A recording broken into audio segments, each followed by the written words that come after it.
Olá, olá, olá, olá. Estamos de volta com tudo mastigado. Para quem não me conhece ainda, sou o Fred, professor de História, e estou com vocês aqui para que a gente possa resolver as questões focadas no estilo que é montado pelo Exame Nacional do Ensino Médio. Para que você possa acompanhar todas as questões que nós temos, a gente tem uma série de bancos de informações, uma série de bancos de questões que estão ligados ao nosso material, que é esse link que está aqui, é um e-book que vai junto com o aplicativo. Então, procura a gente, baixa a gente lá, facilita o seu estudo, facilita o seu exercício, o seu exercitar.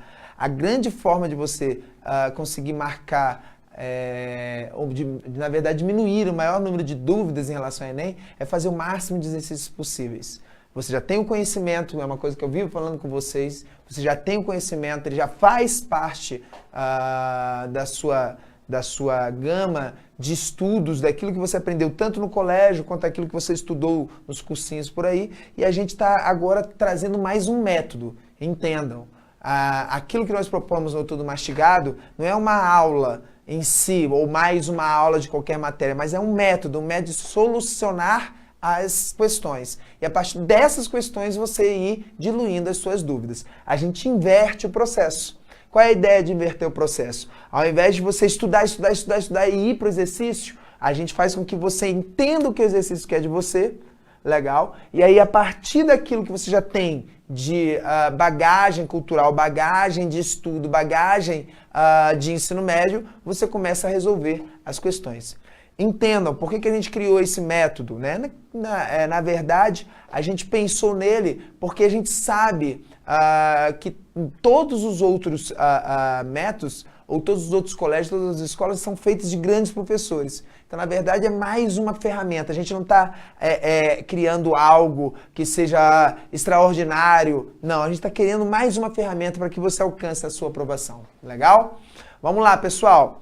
Bom, como a gente falou na aula anterior, nós estamos falando sobre montagem colonial, montagem do sistema colonial, certo? E na primeira aula, na aula anterior, a gente falou das diferenças entre o modelo hispânico e o modelo português. Aí você fala, mas Fred, quando você falou do modelo hispânico e modelo português, você focou mais na questão portuguesa. Óbvio. Como eu comentei com vocês, existem nas estruturas sociopolíticas aquilo que nós chamamos de modelo padrão. Aquele modelo que passa a servir como exemplo de estudo para que você possa facilitar aquilo que vai ser a dinâmica em relação às questões que vocês vão fazer. Entendam, não quer dizer que esse modelo pensado pelos portugueses ou por outros modelos pensados por outras civilizações sejam melhores ou piores, mas foi neles que se encontrou as melhores formas de você explicar como tal processo ou como tal ferramenta funcionava dentro da sociedade aonde nós vivemos, que é a sociedade ocidental. Falei para vocês na aula anterior, pessoal, quando eu penso modelo absolutista, eu penso modelo padrão francês. Quando eu penso modelo mercantilista, eu penso modelo padrão português. E aí, mostrei para vocês que dentro desse modelo mercantilista português, eles criaram o que nós chamamos de sistema colonial. E o sistema colonial nada mais nada menos é de que a interligação das formas produtivas portuguesas, ou melhor, das formas produtivas existentes entre o século XV e século XIX, que os portugueses fizeram para dar controle do Estado sobre as maneiras de acúmulo de riquezas. Os portugueses são os grandes criadores da produção em larga escala? Não. Legal? Os portugueses são os grandes criadores do comércio para fronteiras da além-mar ou para fronteiras além territoriais de nações da antiguidade? Também não. Legal? Os portugueses, eles são os primeiros a criar as regras sobre controle do acúmulo de riquezas e metais preciosos? Óbvio que também não, mas eles são os primeiros a fazer com que todas essas três ferramentas funcionem como se uma completasse a outra. Então os portugueses produzem matéria-prima para que essas matérias-primas já comecem a ser revendidas através de um mercado. Esse mercado já gera lucro, já gera acúmulo. Esse acúmulo já vai para o Estado, passa a fazer o Estado investir ou se reinventar em outras formas produtivas, legal? Esse investimento vai atrás de novos produtos, traz esses produtos do Oriente, esses produtos do Oriente passam a ser revendidos na Europa e tudo começa a virar uma grande rede comercial que vai fazer com que a Europa renasça para sua forma de produtividade. Por isso que esse período de ressurgimento da produção comercial, ressurgimento das formas urbanas, ressurgimento das estruturas políticas e novas formas de pensar essas estruturas políticas, nós, historiadores, chamamos de renascimento. Legal? Vamos lá, pessoal. Mas aí vem uma pergunta. E o funcionamento da colônia? Ou melhor, e o cotidiano na colônia? Ou melhor ainda, as relações coloniais, como que elas se davam? Bom, como a gente viu de maneira institucional, essa relação colonial, ela tem dois personagens muito claros, legal? A metrópole, né, que tem uma vida e tem uma estrutura totalmente pensada na manutenção do poder da monarquia e das relações monárquicas, feudais, absolutistas e do Estado moderno que está se formando dentro da Europa. E do outro lado nós temos a colônia e os colonos, aonde essas relações elas estão sob o controle do Estado, mas não estão sob a vista do Estado. Legal? Entre as colônias portuguesas e Portugal, existe no mínimo alguns mares de distância. Entre as colônias portuguesas e o rei português, existe no mínimo uma série de pessoas que representam esse Estado e que não estão diretamente ligadas ao rei. É essa relação que vai fazer com que muitas vezes aquilo que o Estado português deseja, quando chega nas suas colônias, e logicamente que nós estamos falando da colônia do Brasil, legal? Essas relações, elas criem novas formas de poder e novas formas de relação social e política que vão ser estabelecidas dentro do Brasil ou dentro das colônias africanas que existiam, ou até mesmo nas colônias indianas que já existiam com a presença portuguesa dentro daquilo que nós chamamos de grandes navegações, certinho? Então vamos lá, pessoal. Como que se dão essas relações? E aí, eu pesquisando esses dias, eu fui atrás dessa questão, que é a questão da FUVEST, que nós colocamos no nosso material. Por isso que eu convidei vocês. Quer acompanhar de maneira mais tranquila? Baixa aí, entra no nosso link, adquire nosso material para você acompanhar não só a leitura, mas outros exercícios que seguem essa mesma lógica. Vamos lá.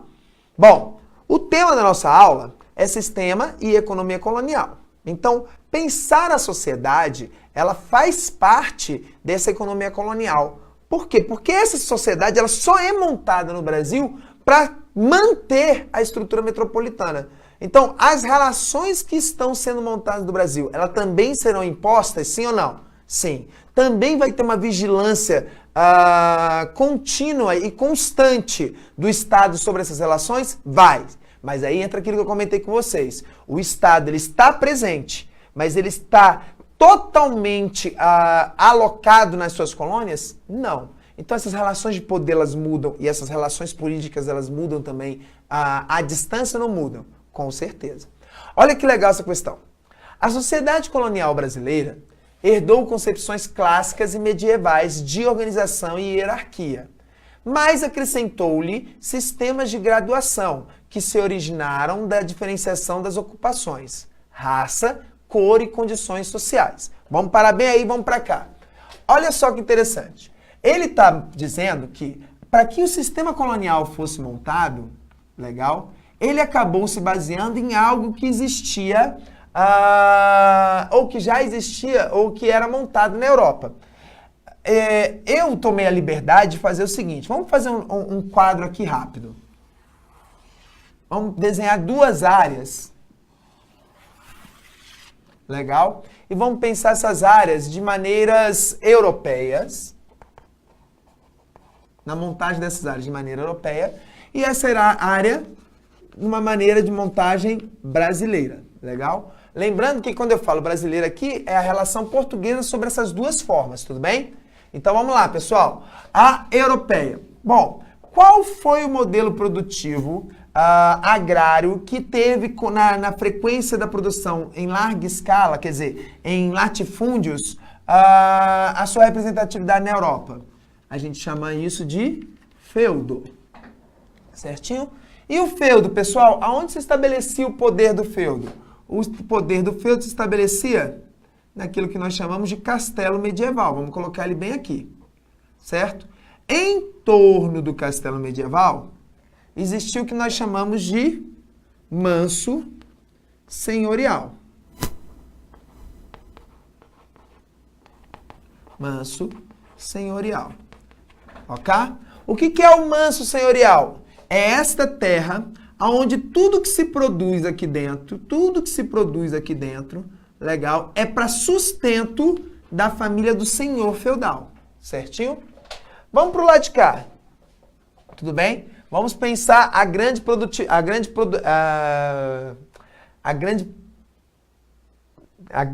propriedade, desculpa, a grande propriedade no Brasil. Mesma ideia, latifúndio, certo? Como que é chamada o local onde viviam os representantes coloniais da coroa no Brasil? Ele era chamado de Casa Grande. Vou mudar só o telhado. Ao invés de ter as torres, a gente vai desenhar aqui um telhado colonial. Tá vendo? Telhado colonial. Eu sou um ótimo desenheiro, então não vai achar que eu estou desenhando algo errado aí, não. É meu telhado colonial, o telhado colonial é meu, eu desenho do jeito que eu quiser. Então tá aqui, telhado colonial. Vou até fazer aqui, passando para falar que tem duas quedas, para você falar que é meu, tá aqui, certinho? O que se produz nesse local próximo à Casa Grande? Isso aqui é uma linha imaginária, só para a gente ter uma noção do que é essa área de produtividade. Legal? Normalmente, próximo a essa casa, viviam pessoas que prestavam serviço à Casa Grande.